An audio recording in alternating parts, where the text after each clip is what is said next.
When we started to do this almanac, it was an extraordinary thing. It was, I mean, many people warned us about, that's the thing, warned us about the reactions we would get. But we just, went ahead. Today, if we decided to create a new almanac, we would feel safer, freer, and more, let's say, at ease doing it. At that time, we didn't feel at ease, I tell you. And the reactions we received actually confirmed this initial unease about it.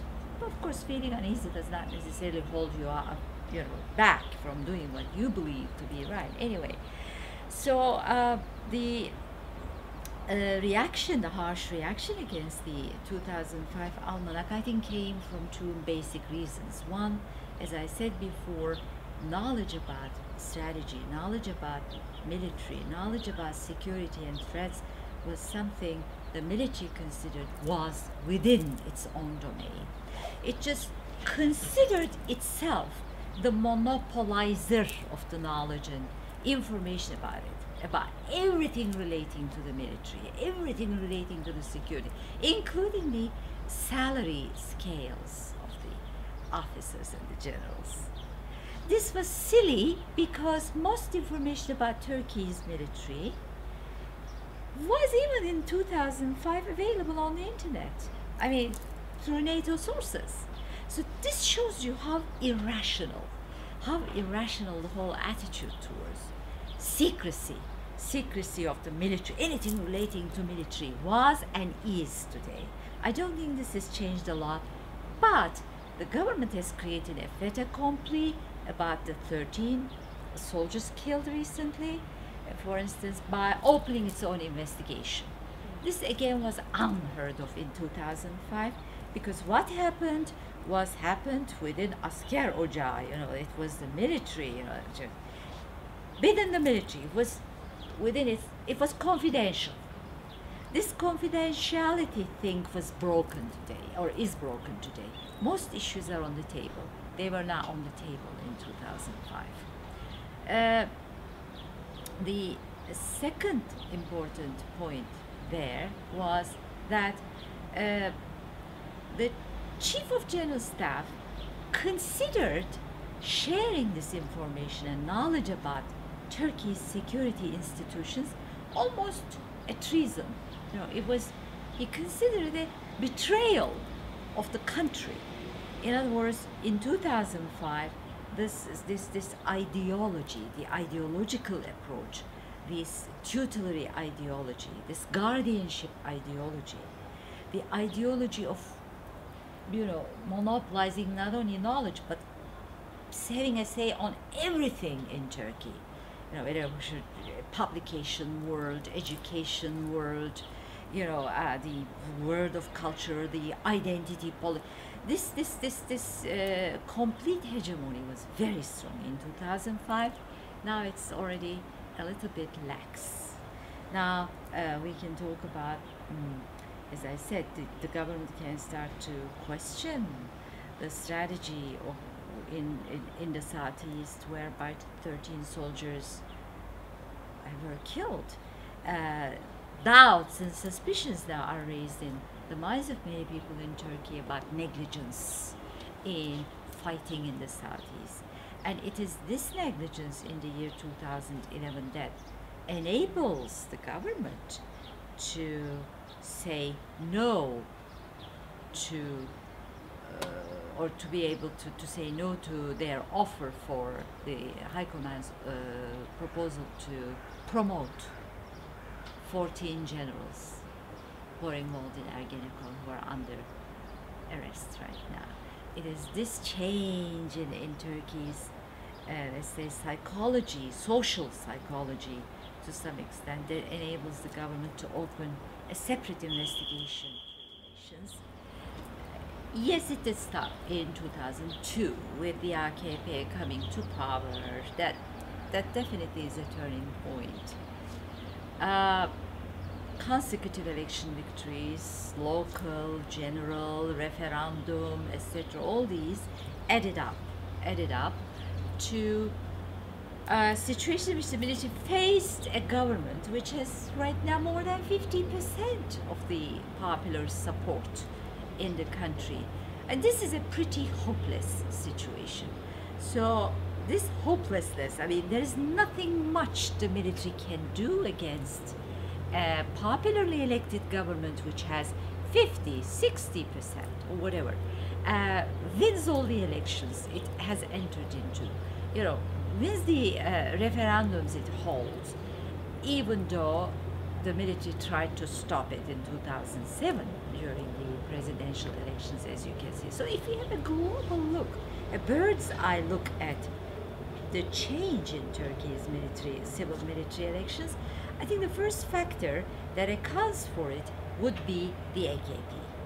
I mean, let's not make any mistakes about it. Whether the AKP is truly committed to,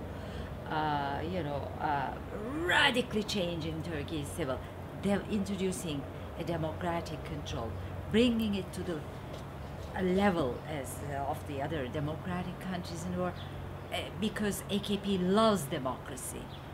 Of course not. I don't think this first, motivation really holds. So we come to the second motivation. AKP is forced to do something about the military. Why? Because the military doesn't leave the AKP alone. It's the government alone. AKP meaning government. It's my, conclusion that the AKP would have preferred to live happily ever after, cozily, with the military. That wouldn't create problems for it, but it did create problems. Why did it create problems? Because of its own ideology, to some extent. This ideology, and that's not the only, of course, explanatory factor. To be able to keep its position of power, the military had to do something about the AKP. Not just its Kemalist ideology, but also the fact that it wants to reproduce its position. In other words, it doesn't want to be touched. All these privileges it has. It has a say about everything in Turkey. It's constitutionally protected. Nobody knows who the Chief of General Staff is responsible to. If we go back to 2002, when the AKP came to power right at the beginning, the military hadn't yet done much to really bring about those reforms. The initial, let's say, the government's initial commitment to reform and to reduce the National Security Council to an advisory level it's a result of its wish to be genuinely part of the EU. There was that in 2002. I can see that. It doesn't exist now. It's disappeared throughout in the process. Who is responsible for it, we can discuss. EU also, I think, has some blame there. But in 2002, the wish this commitment to be a member of the EU was there. Why? Because at the beginning of its political career, this party and this government wanted to have a free hand, wanted not to be bothered about the military and its intrusions and its political intrusions as such. It wanted to bring a democratic control over the military, to reduce its political profile to a level which was on par with the EU.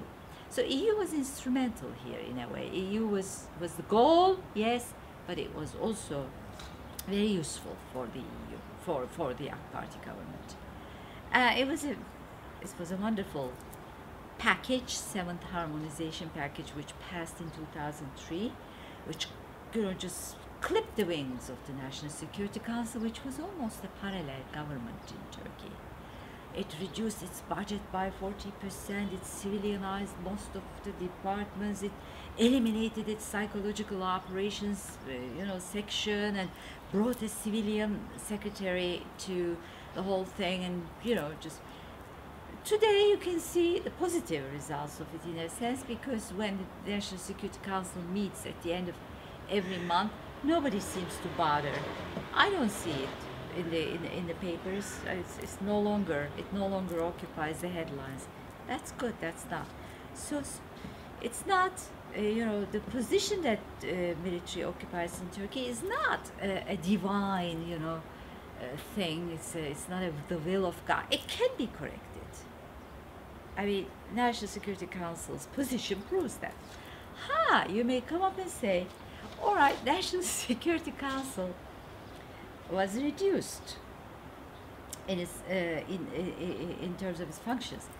However, did it stop there? I mean, did the military stop playing a political role? No, it didn't. In fact, in a very smart way, in a very clever way, some of the functions of the National Security Council was carried over to some other institutions, one of which is YASH, Supreme Military Board or Council. It wasn't customary for YASH meetings to end with a statement to the public. It started to end with a statement to the public, expressing the military view about this and that and that, political affairs of the country, international, etc. Because National Security Councils were made monthly. It was monthly in the past. After the reform, it was made bi-monthly.